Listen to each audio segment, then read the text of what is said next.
मेहंदीपुर बालाजी का नाम तो आप सभी लोगों ने सुना ही होगा। ये एक ऐसा मंदिर है जहां पे जाने की वजह से लोगों के अंदर जो भी भूत बाधा की प्रॉब्लम रहती है ऐसे चुटकी में खत्म हो जाती है। लेकिन आज की कहानी में जो आप लोग जानने वाले हो, एक 17 साल की लड़की की कहानी है जिसके मेहंदीपुर बालाजी जाने की वजह से उसके अंदर भूत का वास हो गया। नमस्कार दोस्तों, ब्लडी टेक के एक बहुत ही ज्यादा खौफनाक स्टोरी में आप सभी लोगों का बहुत बहुत स्वागत है। आज मैं आप लोगों को 10 साल पहले की स्टोरी सुनाने वाली हूँ। ये कहानी है आज से 10 साल पहले की। कलावती और शांति नाम की दो औरतें यूपी के एक छोटे से गांव में रहती थी। रिश्ते में वो देवरानी और जेठानी थी, लेकिन उनका रिश्ता बिल्कुल भी नॉर्मल नहीं था। जो कलावती थी वो शांति से बहुत ज्यादा चिढ़ती थी, क्योंकि शांति के पास एक लड़का और एक लड़की थी और दुर्भाग्य से कलावती के पास कोई भी बच्चा नहीं था। एक्चुअली बच्चा था उसके पास, एक 10 साल का बच्चा होके डेथ हो गया था उसका। कलावती के बच्चे के डेथ के बाद कलावती बिल्कुल पागल सी हो गई थी।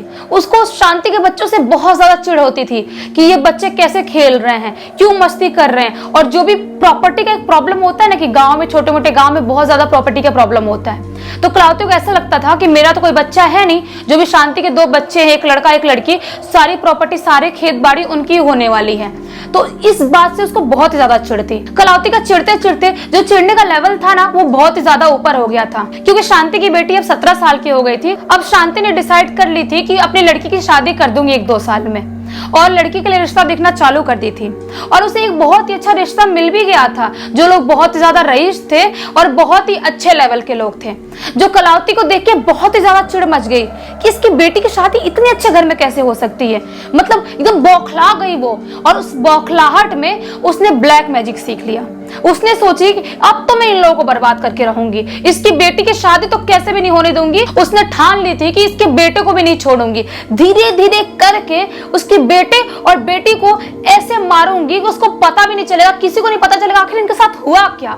उसने ब्लैक मैजिक सीखने के बाद पहला काम किया, उसकी बेटी सुनीता के अंदर एक भूत भेज दिया। और उस भूत को भेजने की वजह से शांति की बेटी सुनीता की हालत धीरे धीरे खराब होने लगी। मतलब लोगों को पता नहीं चल रहा था कि वो आखिर बीमार क्यों हो गई। 1 साल बाद उसकी शादी भी होने वाली थी। उन लोगों को समझ में नहीं आता कि हाँ, अभी हमारी बेटी बिल्कुल नॉर्मल थी, इसके साथ अब ये अचानक से क्या हो रहा है, अजीब सी वियर्ड हरकतें क्यों कर रही है। वियर्ड हरकतें क्या करती थी मैं आप लोगों को बताती हूँ। सुनीता रात में उठ जाती थी और बिना मतलब के पागल की तरह चिल्लाने लगती थी। कभी वो रोती थी, कभी वो हंसती थी, कभी खुद के बाल ऐसे पकड़ के उखाड़ने लगती थी। उसके बाल उखाड़ने की वजह से कितनी बार उसके सिर से ब्लड भी आने लगता था। उसकी माँ को समझ में नहीं आता कि मेरे बेटे के साथ ये क्या हो रहा है यार, 1 साल बाद उसकी शादी है, ऐसे तो उसका रिश्ता टूट जाएगा। किसी ने बता दिया, छोटे गांव में ऐसा होता है कि कोई बता देगा, मान लो जिस घर पे लड़के घर पे शादी तय हुआ है, उसके घर पे कोई जाकर बता देगा कि ये लड़की पागल हो गई है, इसके साथ कोई प्रॉब्लम हो रही है, तो लोग रिश्ता तोड़ देते हैं। तो शांति बहुत ज्यादा टेंशन में आ गई थी कि मेरी बेटी ठीक कैसे होगी, इसके साथ क्या हो रहा है, मेरे को बिल्कुल समझ में नहीं आ रहा। 2-4 दिन हुआ, वो सब सोच रही थी अब ठीक होगी, अब नॉर्मल होगी, शायद सपने में ऐसा कुछ करती होगी। रात में उठ के पता है क्या करती थी, रात में उठ के ऐसे करती थी, अजीब अजीब शक्ल बनाती थी, अपने खुद के दांत से खुद की बॉडी काटने लगती थी, खुद के बाल उखाड़ने लगती थी। वो सोची कि शायद अब बहुत ज्यादा ओवर हो गया है, अब मुझे इसको डॉक्टर के पास लेके जाना चाहिए, शायद इसकी दिमागी हालत खराब हो चुकी है। तो शांति डॉक्टर के पास लेके जाती है अपनी बेटी सुनीता को। डॉक्टर के पास लेके जाने के बाद डॉक्टर ने उसकी दवाई चालू कर देता है, बोलता है कि कुछ टाइम में नॉर्मल हो जाएगी, इसकी दिमागी हालत ठीक नहीं है। अभी डॉक्टर लोगों को ये सब चीजें पता नहीं होती कि आखिर उसके साथ क्या हुआ है। डॉक्टर को थोड़ी पता था कि कोई ब्लैक मैजिक कर दिया या किसी शैतान को भेज के उसके साथ ऐसा करवा रहा है। तो उसकी ट्रीटमेंट चालू हो जाता है, लेकिन ट्रीटमेंट से उसको रत्ती भर का भी फर्क नहीं पड़ता है। अभी भी जो भी करती थी रात में उसका चालू था।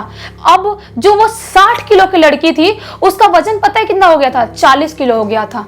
मतलब 15-20 दिन के अंदर उसकी हालत इतनी ज्यादा खराब हो गई थी। उसकी आंखें बिल्कुल काली हो गई थी, उसके दांत भी काले पड़ने लगे थे, वो ब्रश नहीं करती थी, वो नहाती नहीं थी, उसकी हालत बिल्कुल जंगली की तरह हो गई थी। उसकी माँ बहुत ज्यादा टेंशन में आ गई थी कि मैं क्या करूं, ये डॉक्टर से ट्रीटमेंट चालू की हूं तो भी मेरी बेटी को कोई फर्क नहीं पड़ रहा है, आखिर मैं इसके लिए करूं तो करूं क्या।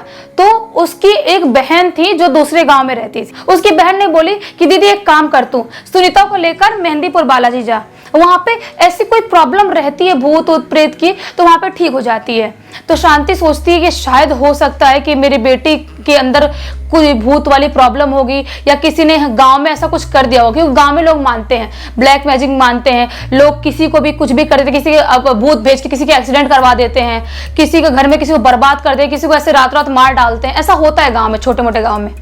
तो शांति सोची थी कि शायद ऐसा हो सकता है, किसी ने दुश्मनी में ऐसा किया होगा या तो कलावती ने भी किया होगा, क्योंकि कलावती के बारे में शांति को अच्छे से पता था कि मेरी देवरानी मेरे से बहुत ही ज्यादा चिढ़ती है। तो वो मेहंदीपुर बालाजी लेके गई सुनीता को। वहां पे जाने के बाद पंडित जी ने उसको जब देखा तो देख के शॉक्ड हो गए कि इसकी हालत इतनी ज्यादा खराब कैसे हो गई है, क्योंकि वहां पे लोग जाते हैं लेकिन सबकी हालत इतनी ज्यादा हद तक खराब नहीं होती है। जब तक उसकी माँ सुनीता को लेके गई वहां पे मेहंदीपुर बालाजी, तब तक उसका वजन 35 किलो हो गया था। आप सोच सकते हो एक 17 साल की लड़की अच्छी खासी लंबी चौड़ी है, जो जिसका वजन 60 किलो था अभी सिर्फ 35 किलो हो गया। मतलब सोचो एक बार, इमेजिन करो उसकी हालत कितनी खराब हो गई होगी। तो वहां पे जाने के बाद पंडित जी ने उसका पूजा पाठ कराया और वहां पे जो भी होता है मंदिर में वो सब चीजें की है। उसके बाद वो नॉर्मल हो गई और पंडित जी ने बताया कि तुम्हारे घर के ही किसी इंसान ने ऐसा किया है, उसके ऊपर भूत भेजा था जिसकी वजह से इसकी हालत ऐसी हुई है। तो अभी नॉर्मल हो गई थी सुनीता, तो उसकी माँ उसको लेके मंदिर से बाहर आ गई। तो सुनीता ने बोली, सुनीता की बहुत हालत खराब, उसने बोली कि मम्मी जाओ ना, आप पानी लेके आओ, मेरे को बहुत प्यास लग रही है।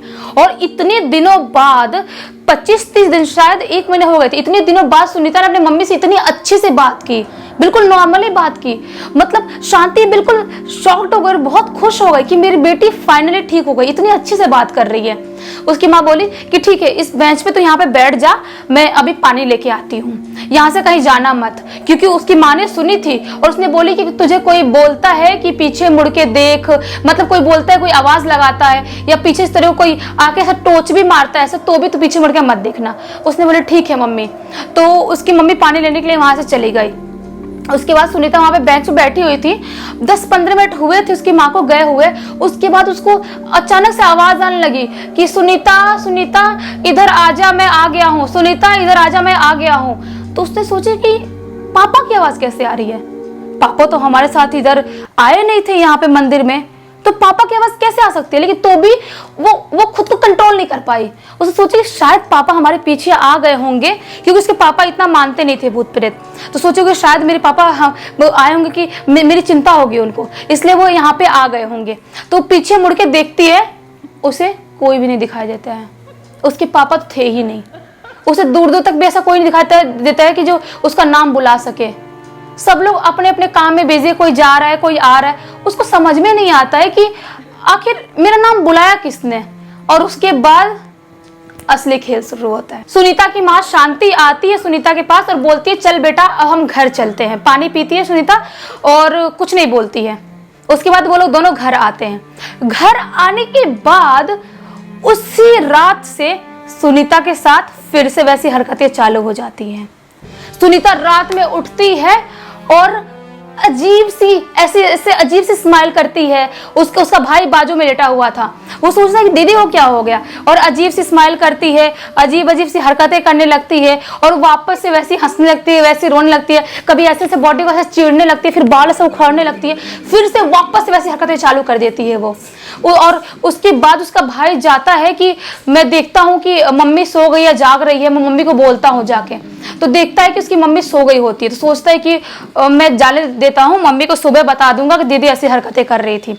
तो वापस जब आता है उसका भाई, देखता है कि ये तो दीदी ने मेरे कपड़े पहन रखी है, जो कपड़ा मैं दीदी की शादी में पहनने वाला था वो कपड़े दीदी ने अभी क्यों पहनी है। उसको बहुत गुस्सा आता है, 10-11 साल का बच्चा था, गुस्सा तो आएगा उसको। तो बोलता है दीदी तुम मेरे कपड़े निकालो, मैं तुम्हारी शादी में पहनने वाला हूँ, तुम मेरे कपड़े गंदे कर दोगे, मैं क्या पहनूंगा, ऐसा छोटा बच्चा बोलता है। तो ऐसे रहती है, कपड़े पहन के बैठी रहती है, ऐसे अजीब सी ऐसे देखती है उसको, एकदम खुन्नस में देखती है, जैसे उसको कच्चा चबा जाएगी, ऐसा खुन्नस में देखती है। बोलती है चला जा तो यहाँ से, तू तेरे कपड़े नहीं है मेरे कपड़े हैं, मैं पहनूंगी इसको। तेरे को समझ में नहीं आ रहा किससे बात कर रहा है तू, तुझे समझ में नहीं आ रहा, तुझे ऐसे जोर जोर से चिल्लाने लगती है, गाली देने लगती है, भाग रहा है कि नहीं यहाँ से, कच्चा चबा जाऊंगी तुझे। भाई उसका बहुत ही ज्यादा डर जाता है कि ये क्या हो गया मेरी दीदी को, एक तो मेरे कपड़े पहनी है, ऊपर से मुझे ही चिल्ला रही है। तो सोचता है अब मैं मम्मी को जगा के लाऊंगा, सो रही तो क्या हुआ, मम्मी को जगा के लाता हूँ, मेरे कपड़े निकलवाऊंगा मैं।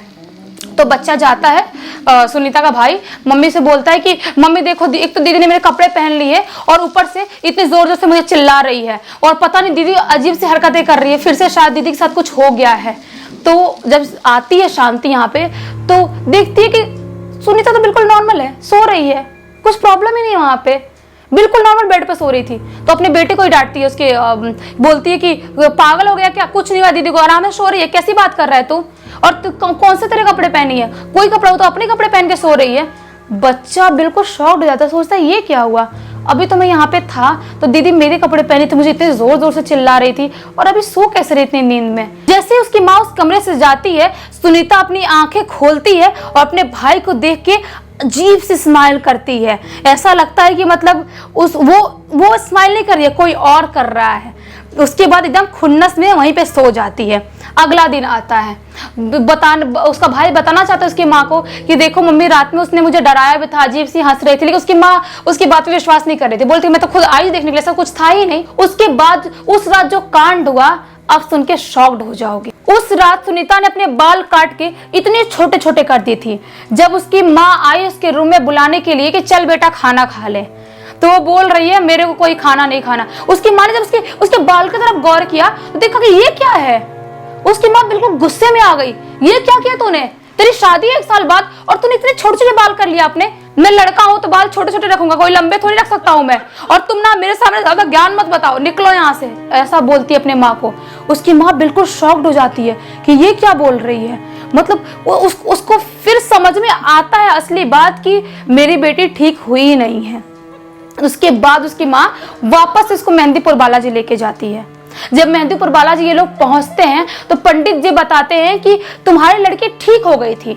तुम्हारी लड़की ठीक होने के बाद वापस से उसके अंदर दूसरा शैतान आया। वो शैतान जो था उसके अंदर वो नहीं, कोई और शैतान आया। और क्यों आया मैं तुमको बताता हूँ। उसके अंदर शैतान इसलिए आया कि जब तुम लोग जा रहे थे उसके बाद उसका नाम किसी ने पुकारा था और वो पीछे मुड़ के देखी थी। और मैंने तुम लोगों को पहले ही कहा था कि मेहंदीपुर बालाजी से निकलो, तुम्हारी नाम कोई कितना भी चिल्लाए, तुम्हारे बारे में कोई कितना भी बोले, तुम पीछे मुड़ के मत देखना। ये सबसे बड़ी गलती थी। और पंडित जी ने वहां पे पूजा पाठ कराया। पूजा पाठ कराने के बाद सुनीता और शांति घर पर आए। सुनीता की भी शादी हो चुकी है और उसका एक बच्चा भी है। उसकी कहानी मुझे उसके भाई ने लिख के भेजा था इंस्टाग्राम पे। उसने बोला था कि ये सब कुछ मेरी दीदी के साथ हुआ था। तो मैं सुन के एकदम शॉक्ड हो गई, ये क्योंकि ये बिल्कुल अलग सी स्टोरी थी, मतलब बिल्कुल अलग ही घटना थी। मैंने इससे पहले ऐसे कोई घटना सुनी नहीं थी, इसलिए मैंने सोचा कि ये तो आप लोग साथ बताना ही चाहिए। आपको ये वीडियो अच्छी लगे तो वीडियो को लाइक कर देना, चैनल को सब्सक्राइब कर देना, बेल आइकन दबा के ऑल पे क्लिक कर देना, ताकि जब भी नए वीडियो डालो सबसे पहले आप लोग पास पहुंचे। तब तक के लिए बहुत बहुत धन्यवाद।